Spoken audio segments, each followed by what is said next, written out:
Males don't tend to have as many problems with urinary tract infections, mainly because of the length of the urethra. Bacteria have to travel further.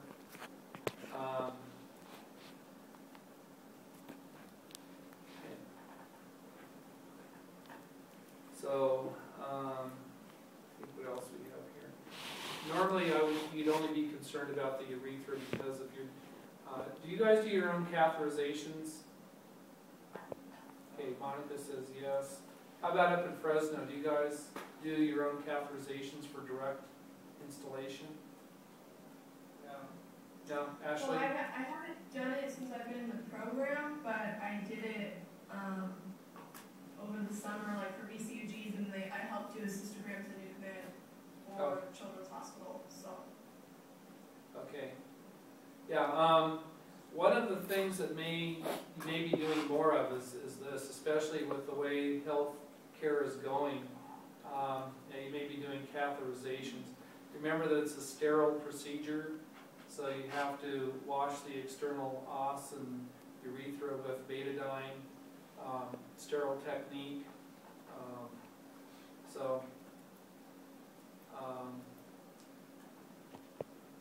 Anyway, going to the bathroom.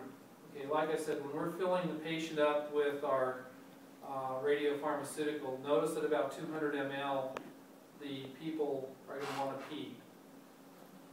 And that's why it's important that you know how much you're putting in, so that you know at what point it's like if they get 200 ml in there and they start having reflux, that's an important thing to know.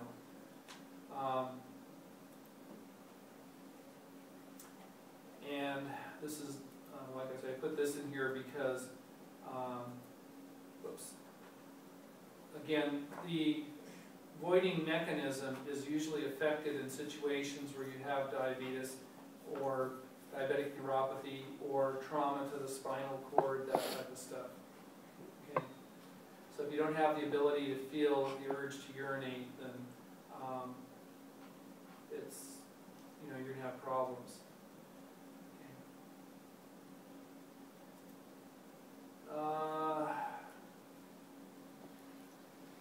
Let's see here. This just shows the reflex situation.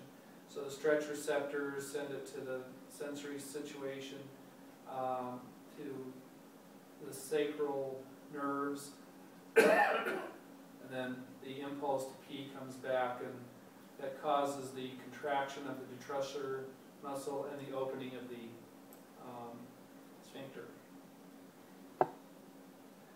I'm trying to remember, like I said, most of the times we do this because of infections and because of reflux. I'm trying to think if we've ever done it for like,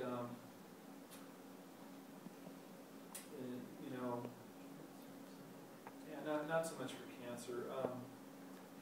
Incontinence. I don't think I've ever done one for incontinence, but I was just looking at this involuntary here.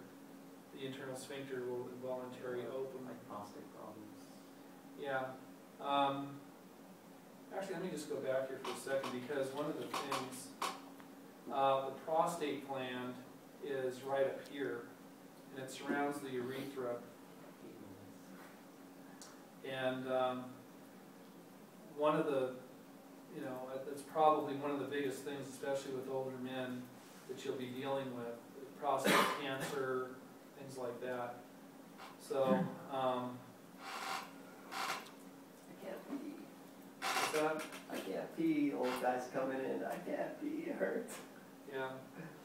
No, it's really, if you really want an experience, I had to take my father-in-law over to the VA.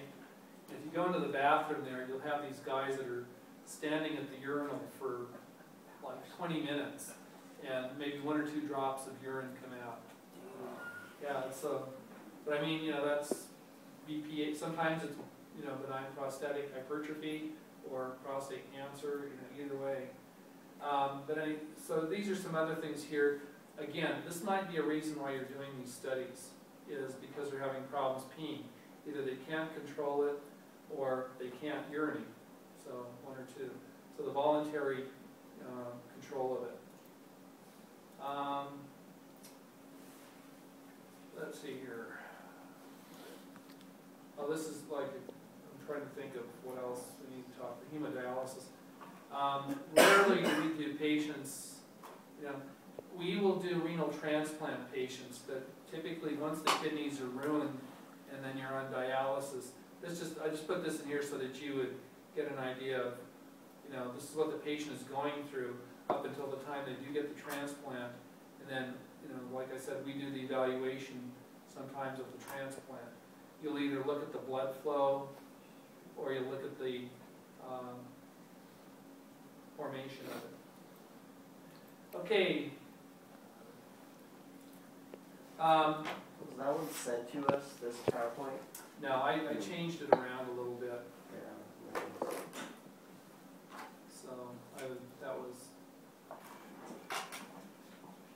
but I am missing something here. So do we have quiz next week? Yeah, we'll probably talk a little bit about it. Probably have a little quiz next week over urinary anatomy. Anatomy only? Yeah. So we know the tubal, the proximal distal, the Well, bone like caps what and stuff? exactly is happening where, like water, passive diffusion, and then descending loop within the, you get that detail? Yeah. So you will have the picture and we label What it? Or? One of the things, this is one that I wanted to send you here. I tried different versions of how I want to send this stuff to you. And on this one here,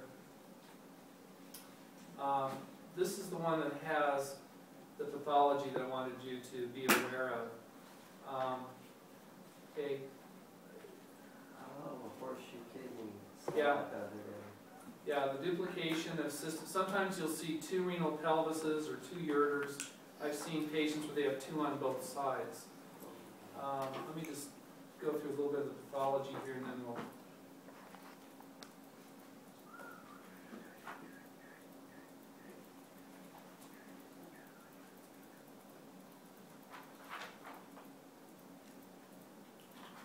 Oh, let me go back here.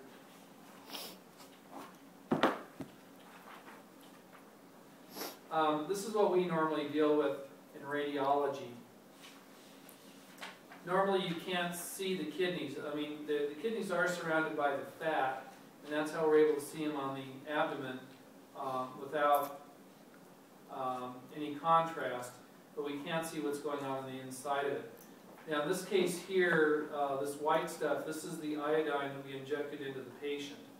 So when I do a CT scan, or in this case here, this is an intravenous urogram. This allows me to see, here you can see the calyces. Here are the minor calyces, major calyces, and then here's the renal pelvis.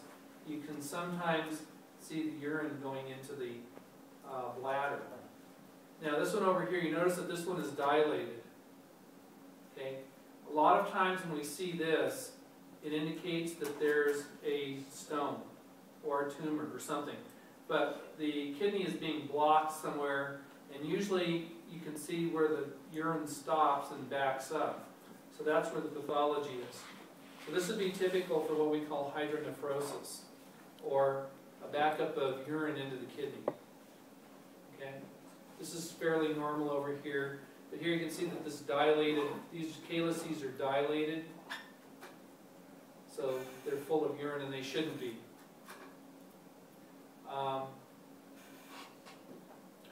Okay, these are what the ureter looks like. Okay, we talked about, this is where the opening is that the urine passes through. This is the adventitia on the outside. You have a muscular layer here to squeeze the urine down. And then on the inside, you have the transitional epithelium. So basically, it's like a blood vessel. Yeah. This is the one that I think I sent to you guys, but I don't think I included the nuclear medicine stuff on it. But yeah. Okay, so here you have a horseshoe kidney. This is one of the other types of studies that you may do an anterior view. Okay, this is posterior here, but normally anterior, you'd be definitely doing renal transplant. What I would also like you to take a quick look or be familiar with are what radionuclides that we use. Okay, so you should know DTPA, you should know DMSA, you should know glucoheptanate, even though it may or may not be on your boards. You should know orthopipirit, either I-123 or I-131, DMSA, and MAC3. MAG3. Now, MAG3 is one of the other pharmaceuticals that we cook. We boil it. It's also one of the pharmaceuticals that we deliberately inject air into, okay, because we want to destroy that tin chloride. Remember, oxygen is the last thing you normally want to inject into a radiopharmaceutical vial because it destroys the tin chloride, the reducing agent. So, in the case of MAG3, after we've allowed the reaction to occur, we want to make sure that there is no more free tin chloride. So we deliberately inject air in there. This is a thing called polycystic kidneys. It's kind of hard to see on the nuclear medicine, but there's all these little holes in here. Normally this would be a good study to do with, here you can see holes over here. Most of the left kidney is destroyed. You get these cysts that fill up with fluid. Here's the kidneys here, but often it affects other organs. So like here you see a liver that's full of these little cysts. So it's not usually a good thing. But we'll talk about this next week. I think right now you've been good today.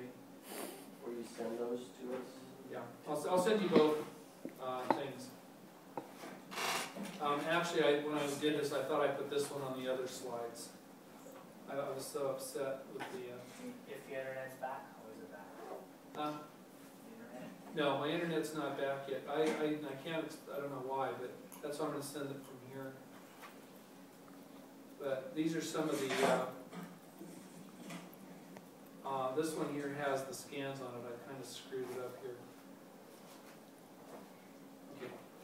So, next week, we'll have a little bit of kidney anatomy.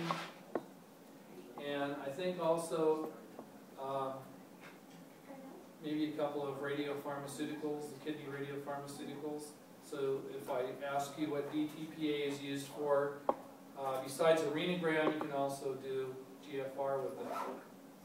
MAG3, Clear Okay. plasma. Quickly. effective renal plasma flow, and also arenogram. Okay. DMSA and glucoheptanate, that's renal morphology. Okay.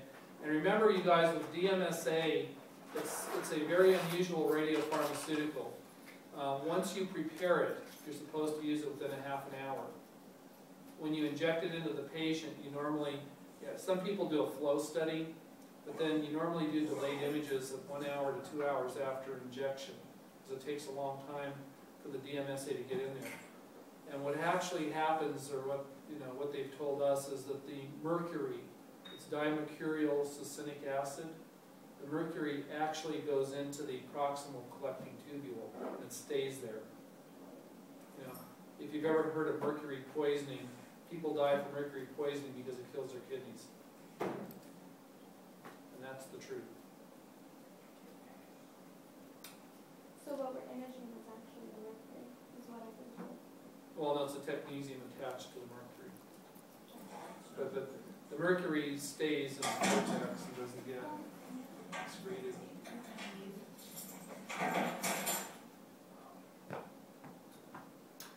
Alrighty, so let me put this on the desktop and then I'll send it to you